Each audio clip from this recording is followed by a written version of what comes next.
तिमुथियुस के नाम पौलुस की पहली पत्री। पौलुस ने कई साल यात्रा करने और कलीसियाओं की स्थापना करने में बिताए और इस मिशन में उसने अपने सहकर्मियों का एक बड़ा दल तैयार किया। तिमुथियुस उनमें से एक था। एक बार पौलुस लुस्त्रा नामक शहर में था और वहां वो तिमुथियुस की विश्वासी मां और नानी से मिला और वो यीशु के प्रति तिमुथियुस की धुन और भक्ति को देखकर प्रभावित हुआ। पौलुस ने उसे कई सालों तक प्रशिक्षण दिया और अंततः उसे मिशन कार्य के लिए भिन्न भिन्न कलीसियाओं में भेजना शुरू किया। और जब पौलुस को अगुओं के एक ऐसे समूह के बारे में पता चला जो इफिसुस की प्रभावशाली कलीसिया में घुस आए थे और यीशु और उसके पीछे चलने के विषय में गलत गलत बातें फैला रहे थे, तो उसने उन अगुओं का सामना करने और कलीसिया की व्यवस्था को फिर बहाल करने के लिए तिमुथियुस को भेजा। तिमुथियुस के वहां पहुंचने के बाद पौलुस ये पत्री भेजता है ताकि स्थिति की जानकारी प्राप्त करें और तिमुथियुस को निर्देश दें कि इस मिशन को कैसे पूरा करना है। इस पत्र की रचना बहुत अच्छी है। इसके आरंभ और अंत में तिमुथियुस के लिए एक आदेश है कि वो जाकर इन अगुओं का और उनकी झूठी शिक्षाओं का सामना करें। और यह दो बड़े मुख्य खंडों से घिरा है जो उन समस्याओं के बारे में ऐसे कुछ व्यावहारिक निर्देशों से भरे हैं जिनका सामना तिमुथियुस ने इफिसुस की कलीसिया में किया। और फिर अंत में ये सभी खंड एक दूसरे से जुड़ते हैं या 3 ऐसे गीतों की श्रृंखला के साथ समाप्त होते हैं जिनमें से प्रत्येक संसार के राजा के रूप में जी उठे यीशु को ऊंचा उठाते हैं। आइए इसकी गहराई में जाएं और देखें कि ये कैसे काम करता है। पौलुस इस बात को याद करते हुए शुरू करता है कि कैसे उसने उन अगुओं का सामना करने के लिए तिमुथियुस को इफिसुस में भेजा जो झूठी शिक्षा फैला रहे थे, और वो बताता है कि कैसे ये लोग तोरा के विचारों में डूबे हुए थे, विशेष रूप से उन पुरानी कहानियों और उत्पत्ति की पुस्तक की वंशावलियों में।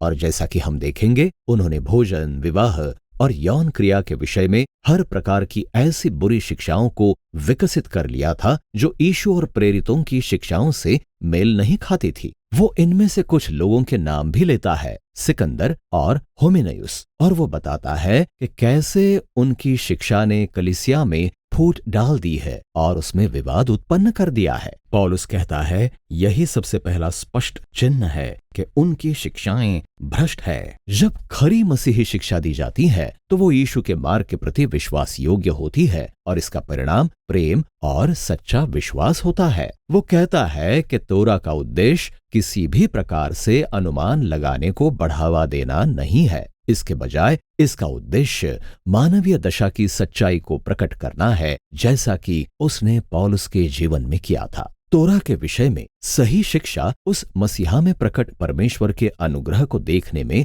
लोगों की अगुवाई करेगी जो पापियों और टूटे मन वालों को बचाने आया था। और इसलिए यहाँ पौलुस इस गीत के साथ समाप्त करता है जो सब बातों से बढ़कर राजा यीशु को आदर देता है, और वो तिमुथियुस से कहता है कि इन लोगों को और उनकी इन झूठी शिक्षाओं को रोके। फिर वो इस कलीसिया की उन विशेष समस्याओं को संबोधित करता है जो इन झूठे शिक्षकों के कारण उत्पन्न हुई थी। सबसे पहले वो तिमुथियुस से कहता है कि वो रोम के शासकीय अधिकारियों और वहां की शांति के लिए प्रार्थना करने हेतु नियमित रूप से कलीसिया की प्रार्थना सभाओं का आयोजन करे, क्योंकि देश की शांति यीशु के अनुयायियों के लिए एक आदर्श वातावरण तैयार करती है कि वे उस शांति के परमेश्वर के सुसमाचार को फैलाते रहें जो चाहता है कि सबका उद्धार हो। वो परमेश्वर जिसने यीशु को एकमात्र मध्यस्थ के रूप में भेजा कि वो बहुतों के छुटकारे के लिए अपना प्राण दे। झूठे शिक्षकों के विपरीत पौलुस तिमुथियुस को याद दिलाता है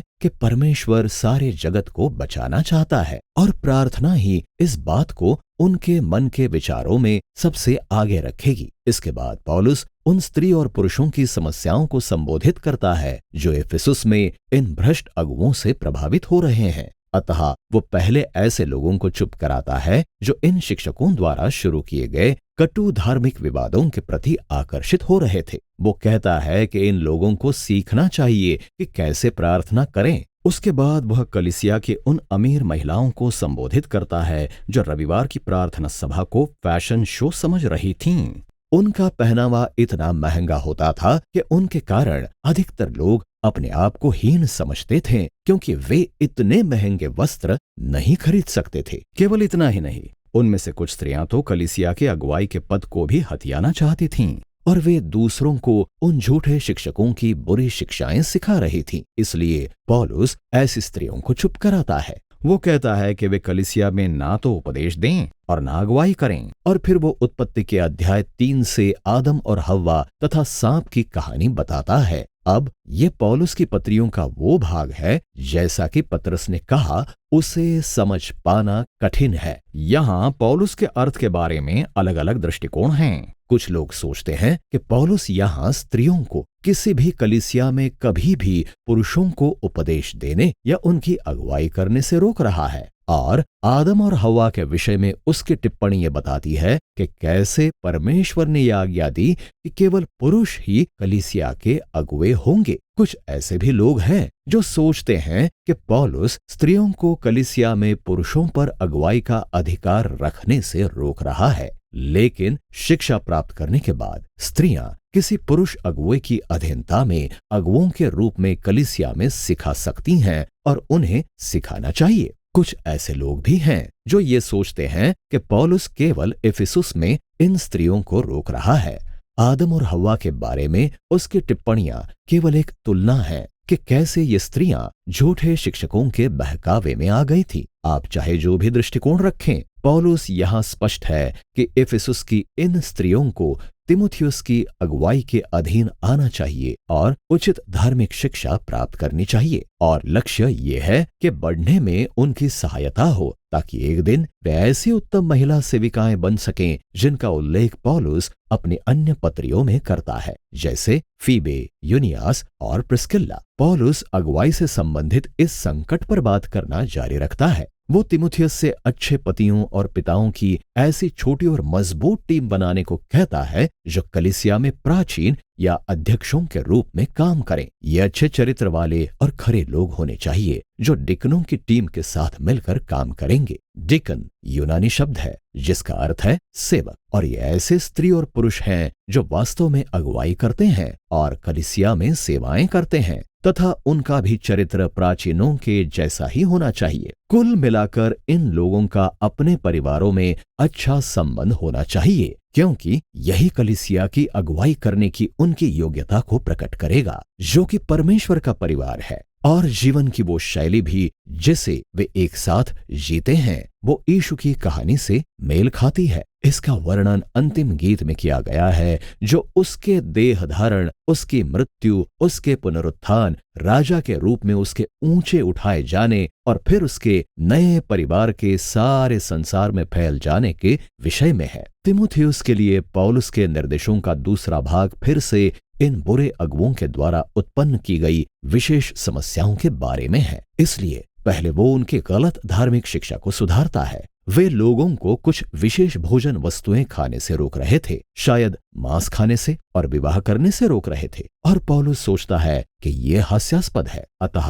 वो उत्पत्ति 1 की ओर जाता है और तिमुथियुस को याद दिलाता है कि परमेश्वर की समस्त सृष्टि बहुत अच्छी है, जिसमें भोजन और विवाह भी शामिल है। इसे उनके द्वारा बड़े धन्यवाद के साथ स्वीकार किया जाना चाहिए, जो अपने सृष्टिकर्ता को जानते और उसका धन्यवाद देते हैं। पौलुस फिर आगे बढ़कर कलीसिया द्वारा विधवाओं की देखभाल की समस्या पर बात करता है। इस बहुत ही महत्वपूर्ण सेवकाई से जवान और अमीर विधवाएं लाभ उठा रही थीं। यह संभवतः अध्याय 2 की समस्या खड़ी करने वाली वही स्त्रियां होंगी। वे कलीसिया द्वारा सहायता पाने के लिए नाम लिखाती थीं, लेकिन फिर अपने दिन बस सोते हुए, अनुचित बातें फैलाते हुए और शहर में कलीसिया का नाम खराब करते हुए बिताती थीं। पौलुस को ये सब अच्छा नहीं लगा। वह कहता है कि ऐसी बूढ़ी विधवाएं ही इसके योग्य हैं जिनके पास कोई पारिवारिक सहायता नहीं है, और उनके लिए कलीसिया यीशु के प्रेम और उदारता को प्रकट करे। फिर पौलुस कलीसिया के कुछ वृद्ध लोगों के बीच पाई जाने वाली समस्याओं को संबोधित करता है और तिमुथियुस को उनकी उम्र का सम्मान करना है, लेकिन उनके दुर्व्यवहार का नहीं, जो शायद शराब के कारण था।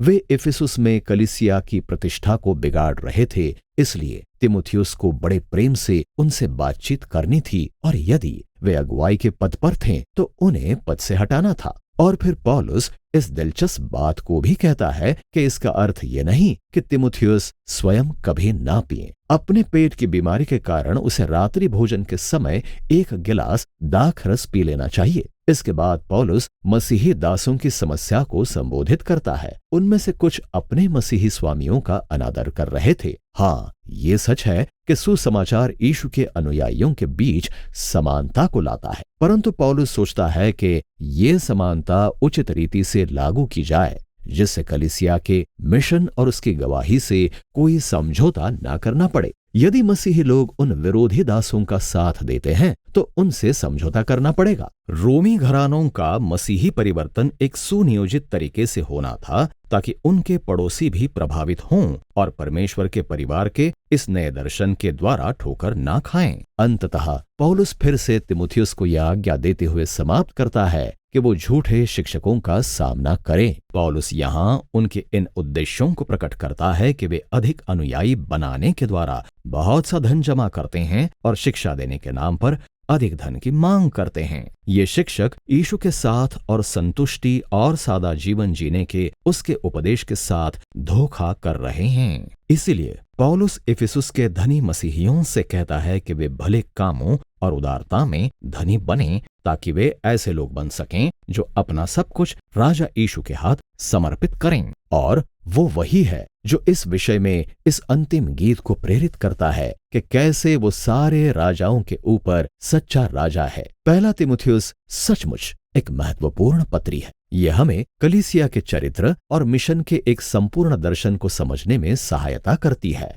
अतः यीशु के समुदाय का जो विश्वास है वो प्रत्यक्ष रूप से इस बात को आकार देगा कि वह समुदाय अपने शहर में कैसे रहता और व्यवहार करता है। अतः उसकी धार्मिक शिक्षाएं और उसकी धारणाएं निरंतर पवित्र शास्त्र और यीशु के सुसमाचार पर आधारित होनी चाहिए। और कलीसिया को समाज में कैसे समझा जाता है ये भी पौलुस के लिए महत्वपूर्ण है। मसीहियों को ऐसे लोगों के रूप में पहचाना जाए जो जी उठे राजा यीशु के प्रति अपनी भक्ति के कारण खराई से भरे हों, भले कार्यों के लिए प्रसिद्ध हों और गरीबों तथा पीड़ितों की सेवा के लिए जाने जाते हों।